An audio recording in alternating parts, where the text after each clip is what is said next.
दादू, लगभग चीखती हुई झूमर अपने दादू से लिपट गई। अरे रे, हौले से भाई।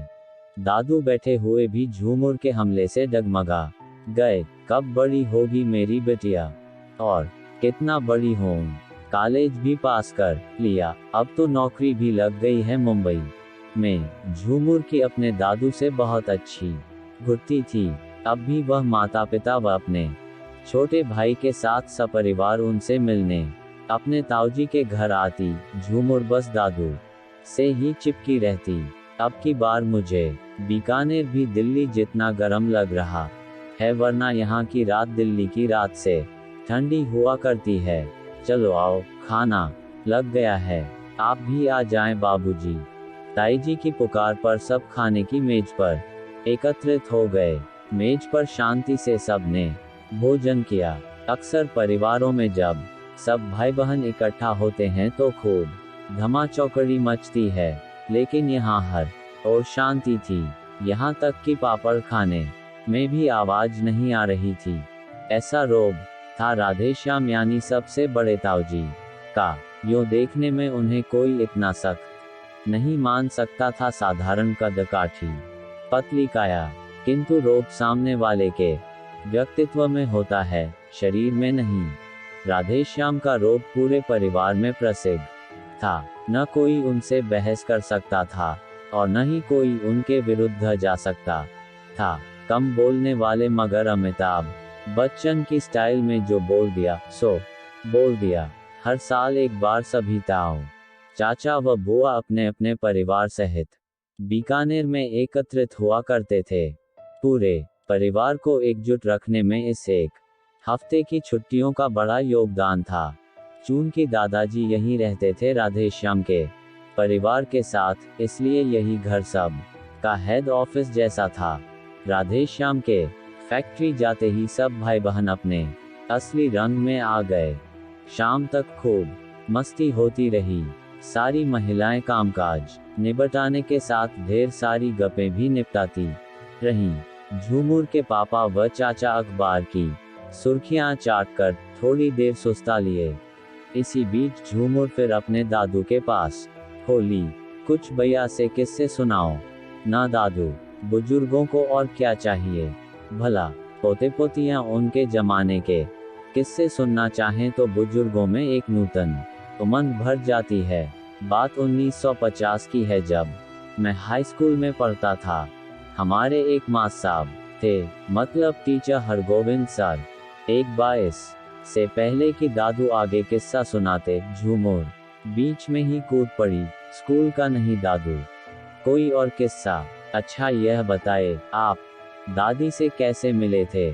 आप ठहरे राजस्थानी और दादी तो बंगाल से थी, तो आप दोनों की शादी कैसे हुई। अच्छा, तो आज दादू दादी की प्रेम कहानी सुननी है, कह दादू हंसे। दादी को इस जग से गए काफी समय बीत चुका था। कई वर्षों से वे अकेले थे, बिना जीवन साथी के। अब केवल दादी की यादें ही उनका साथ देती थीं। पूर्ण प्रसन्नता से उन्होंने अपनी कहानी आरंभ की। बात 1957 की है। मैंने अपना नया कारोबार शुरू किया था। बाजार से ब्याज पर 3500 रुपए उठाकर मैंने यहीं बीकानेर में बंधेज के कपड़ों का कारखाना शुरू किया था। लेकिन राजस्थान का काम, राजस्थान में कितना बिकता और मैं कितना मुनाफा कमा लेता। फिर मुझे बाजार से उठाया असल और सूद भी लौटाना था और अपने पैरों पर खड़ा भी होना था। ओहो दादू, आप तो अपने कारोबार के किस्सों में उलझ गए, असली मुद्दे पर आओ ना। झूमर खींचकर बोली, थोड़ा धीरज रख, उसी पर आ रहा हूँ। कारोबार को आगे बढ़ाने हेतु मैं कोलकाता पहुँचा। वहाँ तुम्हारी दादी के पिताजी की अपनी बहुत बड़ी दुकान थी कपड़ों की, लाल बाजार में। उनसे मुलाकात हुई। मैंने अपना काम दिखाया, बंधेज की साड़ियों व चुन्नियों के कुछ सैंपल उनके पास छोड़े। कुछ महीनों में वहाँ भी मेरा काम चल निकला। और दादी, वे तो अभी तक पिक्चर में नहीं आई। झूमर एक बार फिर उतावली हो उठी, तेरा नाम शांति रखना चाहिए था, जरा भी धैर्य नहीं। आगे सुन, दादी के पिताजी ने ही हमारी शादी की बात चलाई। मेरे पिताजी को रिश्ता भा गया और हमारी शादी हो गई। धत तेरे की, इस कहानी में तो कोई थ्रिल नहीं, न कोई विलेन आया और न ही कोई व्हाट नेक्स्ट मोमेंट। इतनी सहजता से हो गया सब, और जो कोई न मानता तो पूछने के साथ झूमर का उत्साह कुछ फीका पड़ गया। ओह बेटिया, तू तो अपने दादू के किस्सों में उलझ गई। असली मुद्दे पर आ। दादू झूमर की नकल उतारते हुए बोले। आखिर उन्होंने बाल धूम में सफेद नहीं किए थे। उनके पास वर्षों का अनुभव तथा पारखी नजर थी। तेरे दादू उड़ती चिड़ैया के पर गिन लेते हैं, समझी झूमर की उत्सुकता। उसका अचानक दादू दादी की कहानी में रुचि दिखाना देख दादू भांप गए थे कि झूमर उनसे कुछ कहना चाहती है। बात क्या है? शाम ढलने को थी। राधेश्याम फैक्ट्री से घर लौट चुके थे। हर तरफ फिर शांति थी। रात के भोजन के समय एक बार फिर ताई जी की पुकार पर सब मेज पर पहुंच गए। इस पूरे परिवार में झूमर सबसे निकट अपने दादू से थी। शुरू से ही उसने दादू को सबसे सरल, समझदार और खुले विचारों का पाया था। कैसी अजीब बात है कि ऐसे दादू के बेटे अगली पीढ़ी के होते हुए भी संकीर्ण सोच के वारिस थे। उसे याद है कि छोटे ताऊजी की बेटी रेणु दीदी ने अपने कॉलेज के एक जाट लड़के को पसंद कर लिया था, किंतु परिवार का कोई सदस्य नहीं माना था। उन्हें समाज में कमाई गई अपनी इज्जत और रुतबे की चिंता ज्यादा थी।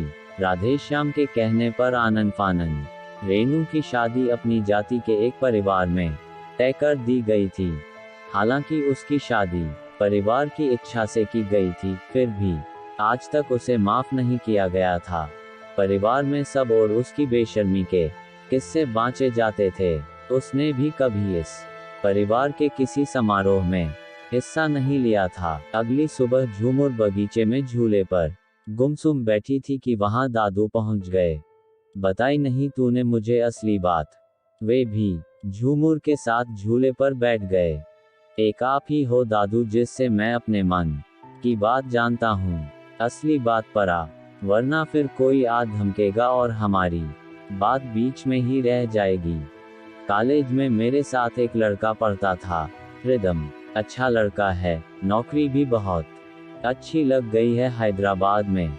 समझ गया, तुझे वह लड़का पसंद है तो दिक्कत क्या है? वह लड़का हमारे धर्म का नहीं है, ईसाई है। कुछ क्षण दोनों के बीच चुप्पी छाई रही। मुद्दा वाकई गंभीर था। दूसरे प्रांत या दूसरी जाति का ही नहीं, बल्कि दूसरे धर्म का प्रश्न था। उस पर इनके परिवार की गिनती शहर के जाने माने रईस इज्जतदार खानदानों में होती है।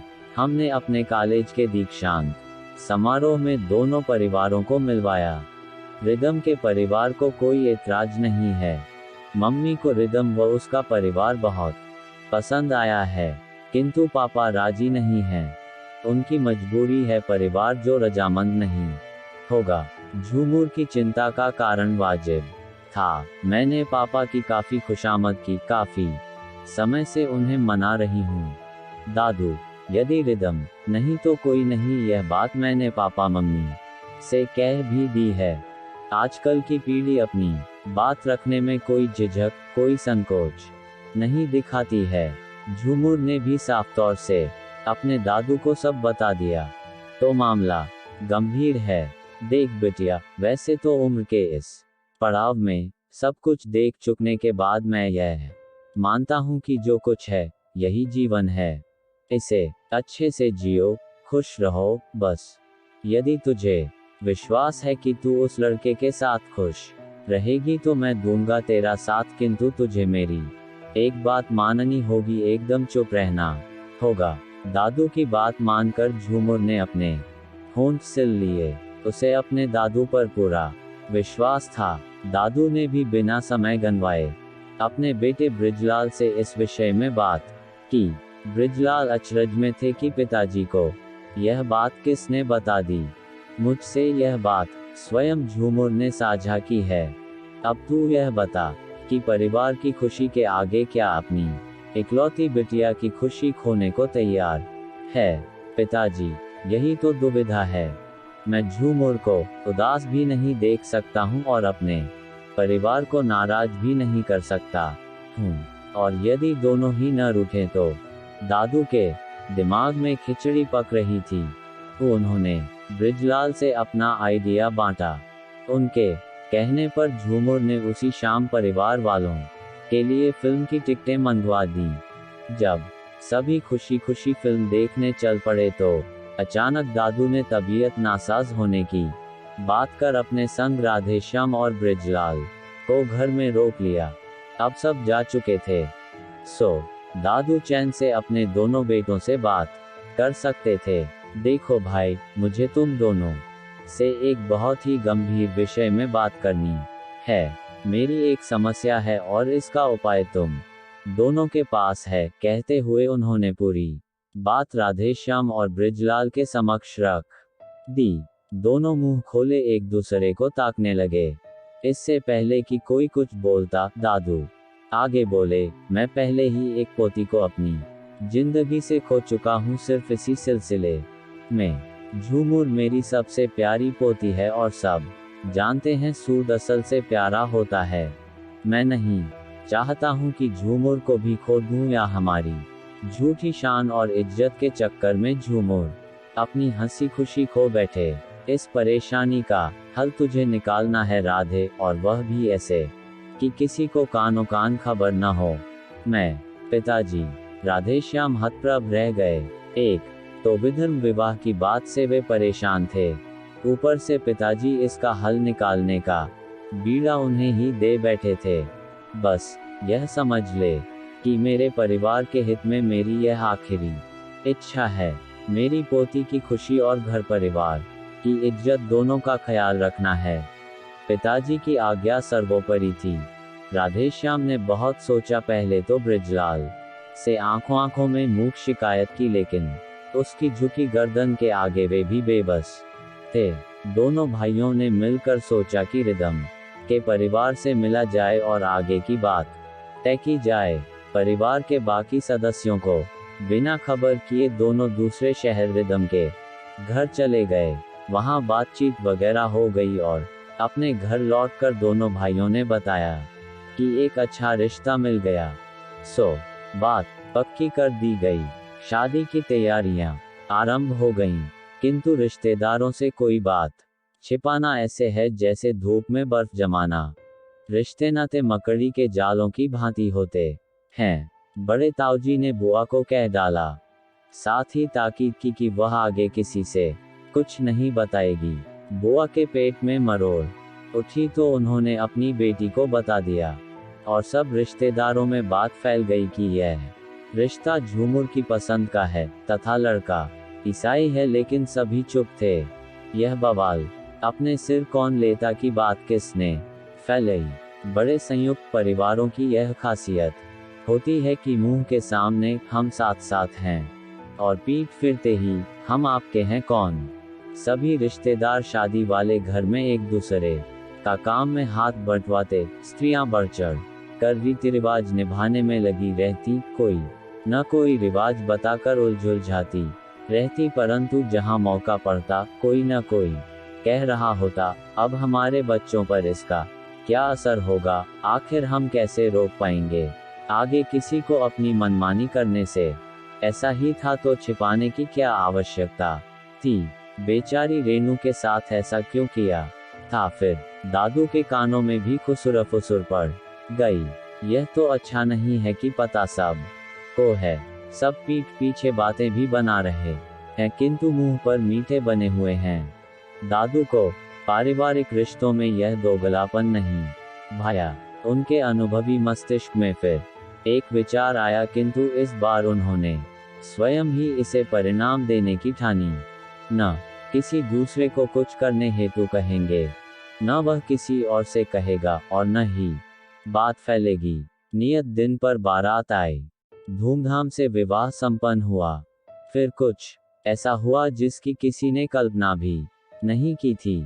अचानक विवाह समारोह में एक व्यक्ति आए, हाथ में रजिस्टर कलम पकड़े। उनके लिए एक कुर्सी व मेज लगवाई गई और दादू ने हाथ में माइक पकड़ घोषणा करनी शुरू कर दी। मेरी पौत्री के विवाह में पधारने हेतु आप सब का बहुत बहुत आभार। आप सब ने मेरी पौत्री को पूरे मन से आशीष दिए।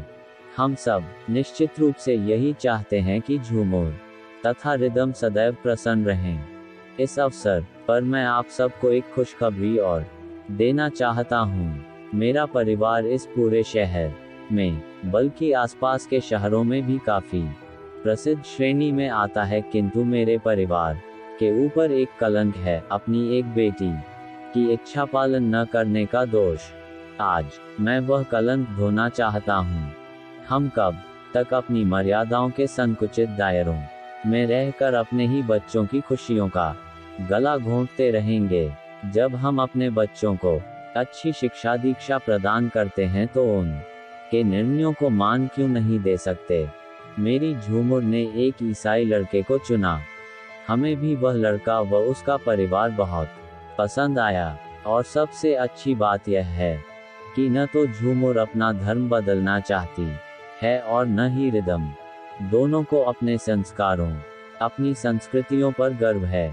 कितना सुदृढ़ होगा वह परिवार जिसमें 2-2 धर्मों, भिन्न संस्कृतियों का मेल होगा। लेकिन कानूनन ऐसी शादियां सिविल मैरिज कहलाती हैं, जिसके लिए आज यहाँ रजिस्ट्रार साहब को बुलाया गया है।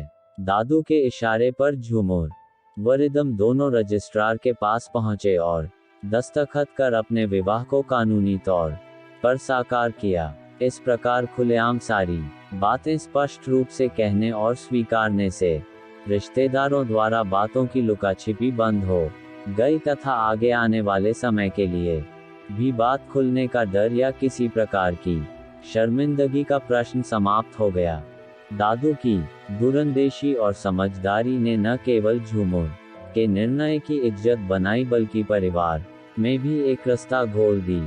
पूरे शहर में इस परिवार की एकता व हौसले के चर्चे होने लगे। विदाई के समय झूमर सबके गले मिलकर रो रही थी, किंतु दादू के गले मिलते ही उन्होंने उसके कान में ऐसा क्या कह दिया कि भीगे गालों व ननों के बावजूद वह अपनी हंसी नहीं रोक पाए। जब मियां बीवी राजी तो क्यों करें रिश्तेदार दखलबाजी।